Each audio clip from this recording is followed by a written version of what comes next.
జ్ఞానం వంశపారంపర్యంగా వచ్చేది కాదు, దాన్ని ఎవరికి వారు సంపాదించుకోవాల్సిందే.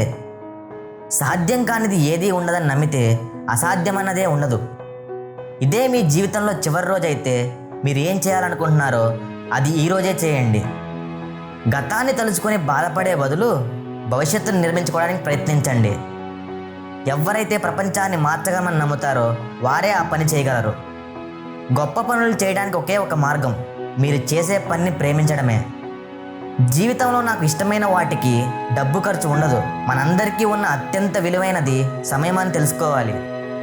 మీరు నిజంగా శ్రద్ధ వహించి మీ పని చేస్తుంటే మిమ్మల్ని నెట్టవలసిన అవసరం లేదు. మీ లక్ష్యమే మిమ్మల్ని ముందుకు లాగుతుంది. వ్యూహం అంటే ఏం చేయకూడదో తెలుసుకోవడమే. తెలివైన వ్యక్తులను నియమించి వారికి ఏం చేయాలో చెప్పడం సమంజసం కాదు. మేము తెలివైన వ్యక్తులను నియమించి ఏం చేయాలో తెలుసుకుంటాము. వ్యాపారంలో గొప్ప పనులు ఎప్పుడూ ఒక వ్యక్తి చేయడు, అవి వ్యక్తుల బృందంచే చేయబడతాయి. మీకు ఉన్న సమయం చాలా తక్కువ, కాబట్టి దాన్ని వేరొకరి జీవితం కోసం వృధా చేయవద్దు.